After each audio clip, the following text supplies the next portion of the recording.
12.3 내란 사태, 그날의 실체가 드러났습니다. 윤석열의 내란 재판 증인석에 선 사람은 선관위 침탈 작전을 직접 지휘했던 문상호 전 정보사령관입니다. 그리고 그는 윤 전 대통령의 눈앞에서 결정적 사실을 인정했습니다. 대원들에게 실탄을 준비시켰다. 검사의 질문은 명확했습니다. K5에는 공포탄이 없다고 해서 그러면 실탄을 준비해라라고 지시했습니까? 문상호는 맞습니다. 라고 답합니다. 개인당 10발씩, 그 또한 맞습니다. 그렇게 계엄군 10명이 실탄 100발을 장전한 채 중앙선거관리위원회로 향했습니다. 그리고 실탄만이 아니었습니다. 야구방망이, 케이블 타이, 복면, 선관위 직원들을 제압하고 협박하기 위한 도구들, 문상호는 이것 또한 모두 인정했습니다. 그런데 이 충격적 진술은 윤석열이 작년 발표했던 대국민 담화와 정면 충돌합니다. 윤석열은 말했습니다. 선관위 전산보안 점검을 위해 계엄군을 보냈다. 총선 시스템의 취약점을 확인하기 위한 조치였다. 하지만 실탄 100발과 고문 도구들, 이것이 과연 전산 점검에 필요한 장비였을까요? 만약 누군가가 저항했다면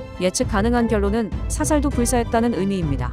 더욱이 윤석열은 선관위 침탈 지시의 책임을 또다시 부하에게 전가했습니다. 정보사가 아니라 방첩사나 사이버사가 갈 줄 알았다. 김용현 전 국방장관에게 맡긴 일이다. 명령권자는 자신이지만 실행에 대한 책임은 다른 사람에게 떠넘기는 모습. 그러면서도 부정선거 음모론은 끊임없이 반복합니다. 그러나 오늘 문상호의 입에서 튀어나온 한마디는 그 모든 주장과 충돌합니다. 실탄 100발 그리고 고문 도구. 이것은 전산점검도 경고성 계엄도 아니었습니다. 불명예 전역한 민간인 신분이던 노상원 전 정보사령관의 지시를 받아 선관위 침탈 작전을 이끌었던 문상호 전 정보사령관. 윤석열 전 대통령의 내란 우두머리 혐의 재판의 증인으로 나와 작전 당시 대원들에게 실탄을 준비시켰다는 자신의 혐의를 인정했습니다. K5에는 공포탄이 없습니다. 라고 해서 그러면 실탄을 준비해라. 이렇게 이야기가 되었다고 하는데 맞습니까? 예.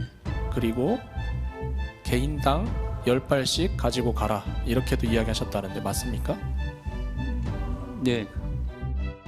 이 지시는 정보사 대원 10명이 실탄을 총 100발 소지하고 중앙선관위 과천청사 서버실을 점거하는 결과로 이어졌습니다. 문 전 사령관은 야구방망이와 케이블 타이 등 선관위 직원 위협용 도구에 대해서도 털어놨습니다. 노상원이 야구방망이, 케이블 타이, 복면 이런 물건들의 용도가 무엇인지도 이야기했었지요. 제 기억은 위협 정도 제가 기억합니다. 윤 전 대통령 측은 실제 실탄 사용은 안 할 생각이지 않았냐고 반대 신문에 나섰는데 문 전 사령관은 그렇다고 답했습니다. 문 전 사령관이 퇴장한 뒤 윤 전 대통령은 오늘도 책임을 미루는 듯한 발언을 이어갔습니다. 선관위에 정보사가 아니라 방첩사나 사이버사가 갈 줄 알았다며 정보사가 들어갔다는 보도를 보고 김용현 전 국방장관에게 다시 확인했다는 겁니다.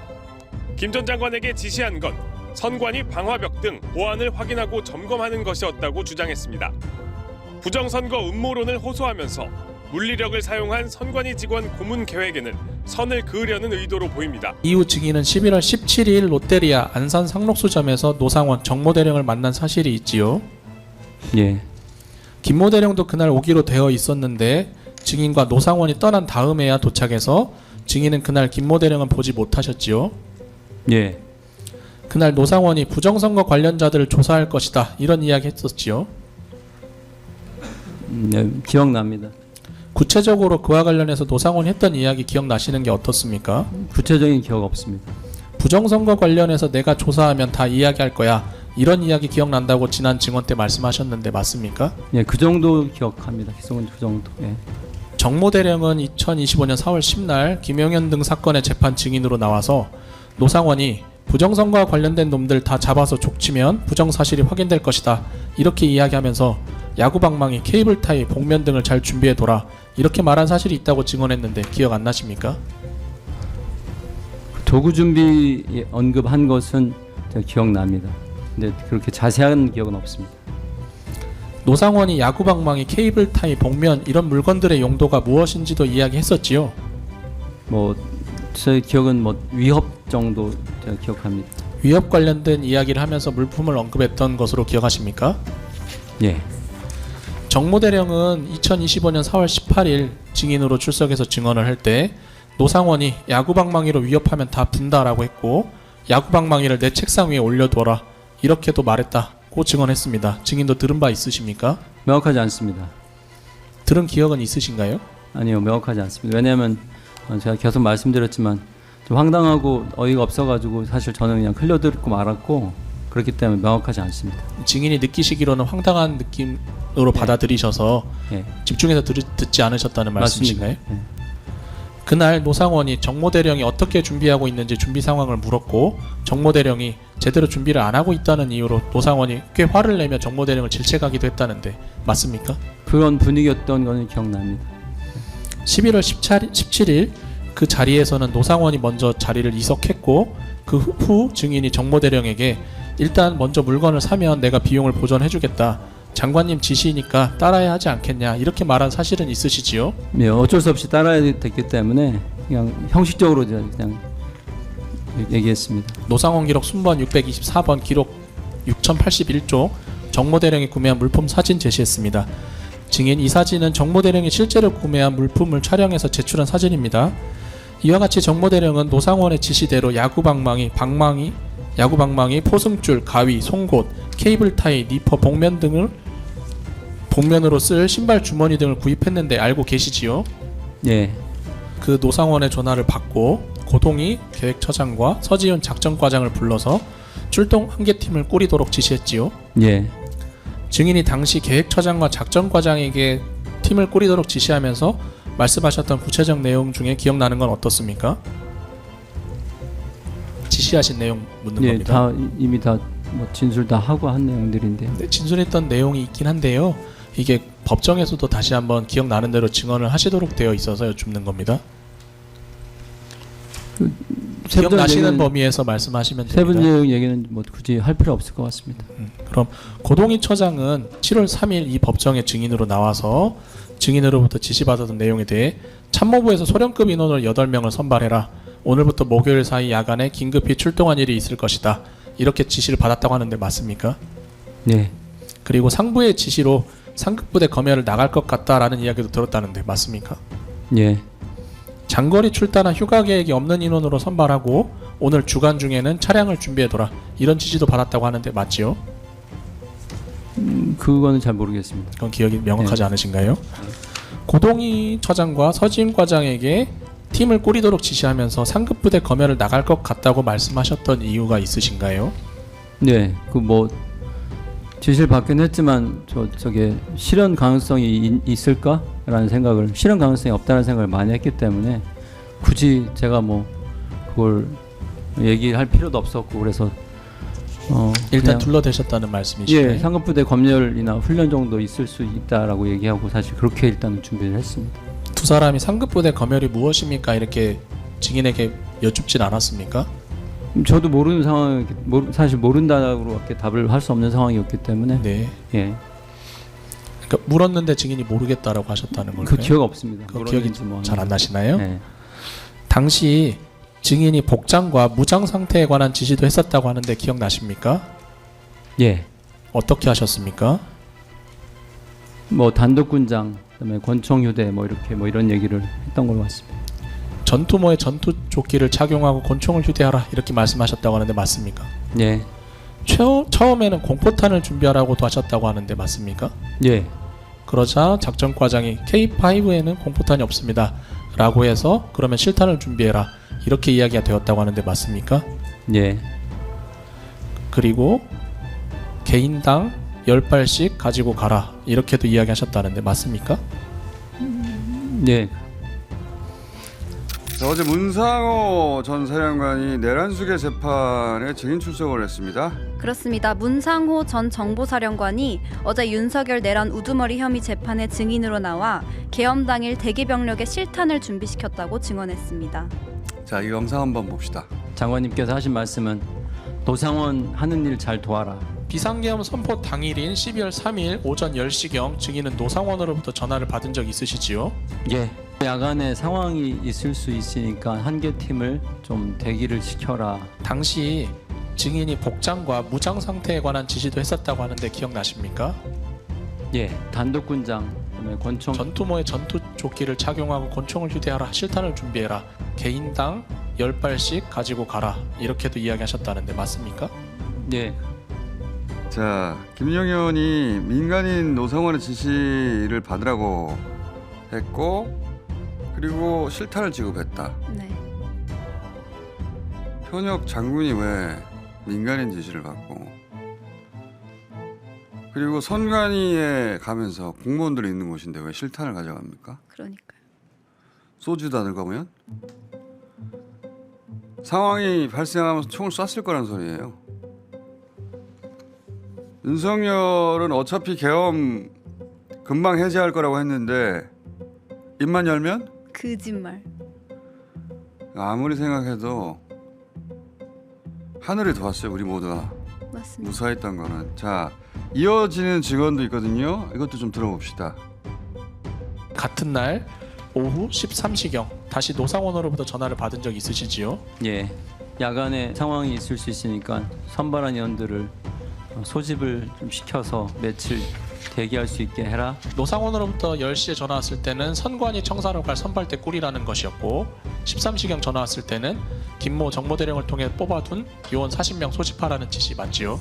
예, 13시경 노상원으로부터 전화를 받고 증인이 김모 정보대령에게 요원들 소집 지시를 하셨습니까? 16시 넘어서 정대령한테 전화했습니다. 선발한 의원들 오늘 밤에 소집을 시켜야 될 것 같다. 그 이후 노상원이 16시에서 17시경에 증인에게 오늘 21시경 정부 과천청사 일대에서 대기하도록 해라. 예, 두 사람을 니네 부대로 보낼 테니까 네. 전화 받으면 부대 위치 좀 알려줘라. 이렇게 네. 하루 종일 노상으로부터 단계별로 지시를 받은 거예요. 근데 제가 특히 주목하는 대목은 선발한 사람들 소집해서 며칠 대기할 수 있게 해라. 며칠. 계엄 선포하고 그때 1시 해제를 못했으면 네.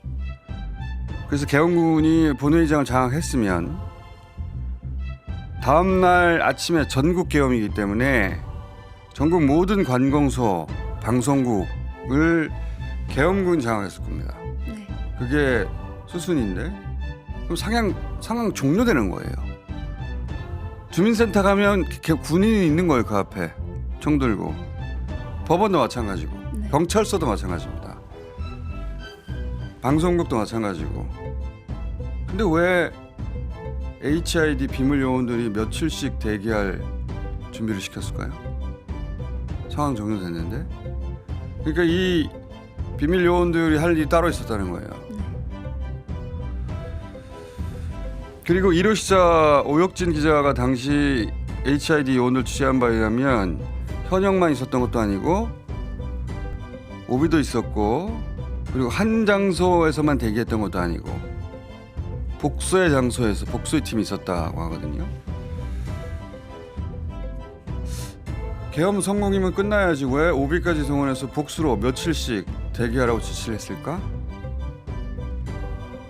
특검 2기가 반드시 발족해야 하는 이유 중 하나가 바로 저 대목을 밝혀야 하기 때문이라고 저는 생각하는데 제가 계엄 터지자마자 받았던 그래서 국회에서 증언했던 내용 다시 한번 봅시다. 계엄 직후 어떻게 피신했습니까? 제가 처음 받은 제보는 체포조가 온다가 아니라 암살조가 가동된다였습니다. 지금부터 말씀드릴 내용은 그 사실관계 전부를 다 확인한 것은 아니라고 전제하고 말씀드립니다. 감안해서 들어주십시오. 1.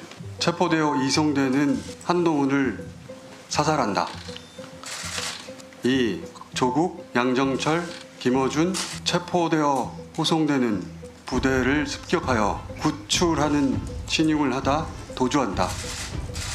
3. 특정 장소에 북한 군복을 매립한다. 4. 일정 시점 후에 군복을 발견하고 북한의 소행으로 발표한다. 자, 제 발음 뭉개질까 봐 저배속으로 정신 차려 김어준 상태에서 얘기했는데 만약에 저런 일들이 실제로 계엄이 성공해서 벌어졌다. 그럼 그런 일을 했다 할 수 있는 것은 노상원이 대기시키라고 했던 그런 요원들,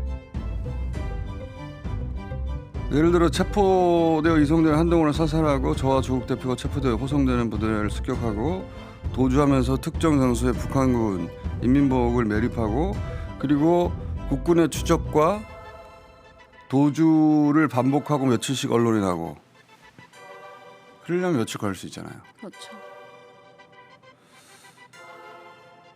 그런 게 아닐까? 제가 국회에서 이어서 추가로 그 증언했던 대목도 있는데 잠깐 들어봅시다. 여전히 위험이 계속된다고 말하셨는데 그건 어떤 의미인가요? 김건희 씨 관련 제보 때문입니다. 김건희 씨가 OB, 올드보이, 기관에 은퇴한 요원들을 뜻하는 OB에게 독촉 전화를 하고 있다. 그 독촉의 내용은 저도 모르겠습니다. 불완전한 제보이기 때문에 평상시라면 저 혼자 알고 있었을 내용인데 어제 윤석열 담화를 듣고 그 어떤 위험도 감수해서는 안 된다는 생각에서 공개하는 바이고요. 혹시 더 두 말씀... 번째는 김건희 씨가 개헌을 통해 통일 대통령이 될 것으로 믿었고 지금 현재도 여전히 믿고 있다고 하여 역시 혹여라도 우리 공동체에 어떤 위험이 될 소지가 있다면 불완전한 채로 공개해야 한다고 판단해 이 자리에 왔습니다. 근데 혹시 참고인이 공식적인 신변 보호 요청을 하실 생각이 있으십니까? 제가 알아서 하겠습니다. 저 때부터 아직까지 경호를 받고 있는데 제가 당시 받은 제보들이 무슨 긴 수다를 떤 게 아니고 대부분 짧고 간단해요. 긴박한 상황에서 핵심 키워드만 얻게 되는 건데 김건희 씨가 오비에게 어떻게 됐냐는 독촉 전화를 한다. 그게 제가 받은 내용인데 오비가 도통 누구를 말하는 건지 뭘 독촉하는 건지 저 때는 알 수가 없었거든요. 도무지. 다만 그게 아주 위험한 일이고 1차 계엄 실패한 상황을 그 오비가 어떤 아주 위험한 일을 해서 벗어날 수 있다. 그 김건희 씨는 믿고 있었던 것 같다. 이 정도 제가 짐작할 수 있었는데 네. 저 오비가 그때는 누군지 전혀 감도 못 잡았지만 지금은 노상원 씨가 아닌가? 그렇게 저는 추정하거든요. 네. 노상원 씨가 대기시켰던 요원들로 하여금 애초에 기획했던 여러 작전들 전시 또는 사변이어야 계엄이 정상화되니까. 네. 그리고 그런 일이 벌어지면 2차 계엄을 할 수 있으니까. 그런 사후적으로 사변을 일으키려는 공작을 실행에 옮기라고 하는 독촉 아니었을까? 그렇게 의심합니다. 네. 특검이기 해야 합니까? 안 해야 합니까? 반드시 해야 합니다. 반드시 해야 합니다. 네, 어제 열린 내란 속의 윤석열 전 대통령의 내란 우두머리 혐의 재판에 증인으로 출석한 문상호 전 국군 정보사령관이 12.3 비상계엄 당시 민간인인 노상원 전 정보사령관으로부터 받았던 지시사항과 어떻게 무장했는지 그 무장 내역 등에 대해서 상세히 진술했습니다. 특검팀의 질문에 대해서 전부 네라고 한 뒤에 고개를 뒤로 젖혀서 긴 한숨을 내뱉는 것은요. 저는 그렇게 해석을 합니다. 일정 정도 본인이 알고 있는 사실에 대해서 상세히 다 진술한 후에 나온 한숨이 아닌가라는 생각이 좀 듭니다. 자, 문상호 전 사령관 12.3 비상계엄 사건과 관련해서 모두 3가지 혐의로 현재 수사 재판받고 있습니다. 내란 중요임무 종사, 직권남용 권리행사 방해, 그리고 군사기밀 누설과 개인정보보호법 위반 등에 대해서 수사를 받고 있는데요. 실제 내란과 관련해서는 비상계엄 선포 직후 중앙선거관리위원회의 청사 장악을 위해서 정보사 요원들을 직접 투입을 시키고 이 과정에서 실탄을 준비시킨 혐의를 받고 있습니다. 앞서 말씀드린 대로 노상원 전 사령관한테 정보사 특수요원 46명의 계급, 이름, 출신, 지역, 학력, 사실상 3급 군사 기밀에 해당하는 개인 신상 정보를 텔레그램을 통해서 싹 다 넘겨준 그런 혐의를 받고 추가 기소된 바 있기도 합니다. 어제 재판에 출석한 문상호 전 사령관이 12월 3일 오전 10시경 노상원으로부터 전화 받았냐 그랬더니 금주 야간에 상황이 있을 수 있으니까 한 개 팀을 대기시켜라 라고 지시를 받은 바 있다라고 인정을 했습니다. 민간인이에요. 예, 버거보살입니다. 이런 사람한테 전직 정보사령관이 물론 선배이긴 합니다만 퇴역한 선배에게 야 이거 오늘 이번 주에 작전 있을 수 있으니까 애들 준비시켜. 그러면 이게 맞습니까? 예? 이게 있을 수 있는 일입니까? 예를 들어서 저는 오마이뉴스를 그만둔 지 오래됐는데 제가 지금 현재 있는 취재팀한테 취재 지시를 내리면 그 친구들이 지시를 받아서 이행하는 게 맞습니까? 이유가 있었죠. 김용현 전 국방부 장관이 노상원의 말을 잘 들어라, 이렇게 문상호한테 직접 지시를 했다는 것이고, 내란 당일 출동한 대원들한테는 실탄을 준비시켰고 개인적으로 인당 10발씩 가지고 가라. 이거 쐈으면 어떻게 되는 겁니까? 생각만 해도 정말 깜짝 놀랄 만한 수준인데요. 실제 12.3 그 밤에 선관위로 출동했던 정보사 대원 10명이 실탄 100발을 소지하고 과천 정사 서버실을 점검했었다라는 것이 사실로 굳어지고 있습니다. 예를 들어서 선관위에서 그 실탄이 발사됐다면 당시 당직 근무를 섰던 선관위 직원들은 어떻게 됐겠습니까? 당일 선관위 CCTV 분석 자료를 살펴보면 내란 속의 윤석열의 비상계엄 선포와 선관위 군 투입은 10분도 안 돼서 이루어집니다. 12.3 밤 10시 24분경 비상계엄이 선포되고 9분 만에 정보사 소속 계엄군 10명이 과천청사로 투입이 됐고 밤 10시 계엄사령관 명의 포고문이 발령이 됐었는데 그로부터 25분 만에 경찰 4명이 선관위에 도착해서 정문을 장악해버립니다. 그리고 나서 선관위 그 과천청사에 계엄군 120명, 경찰 94명이 들어갔고요. 선관위 관악청사에는 계엄군 50명이, 그리고 수원 선거연수원 있지 않습니까? 여기에는 군인 130명, 경찰 100명이 각각 투입이 됐습니다. 연수원에 왜 이렇게 많은 군과 경이 투입이 됐을까요? 이것은 유혈 사태를 염두에 둔 상황 아니냐라는 추가 자료들이 나오고 있습니다. 숙박동이거든요. 연수원이기 때문에 뭐 MT나 이런 거 때문에 그 잠잘 수 있는 숙박시설에 해당해요. 여기에 실제로 새벽 2시쯤에는 응급차도 현장에 도착했다는 거거든요. 정치인 체포 구금, 유혈 사태, 이거 대비용 아닌가 의심이 듭니다. 실제로 과천정사 통합관제실에서 야간 당직을 섰던 보안 용역업체 직원을 CBS가 인터뷰한 바 있는데 그의 증언이 정말 기가 막힙니다. 다시 한번 들어보겠습니다. 계엄군 대여섯 명이 여기 서버실이냐? 계엄령이 선포됐으니까 서버실로 우리를 안내해라. 허리에는 권총을 소지하고 있었고 위협적이었으며 서버실 문을 열어주자 소령 한 분이 무전기로 장악 완료, 이렇게 보고를 했다는 것이고 그 후 중령 한 분이 제 핸드폰을 가져갔습니다 라고 얘기를 했습니다. 전쟁 상황인 것이죠.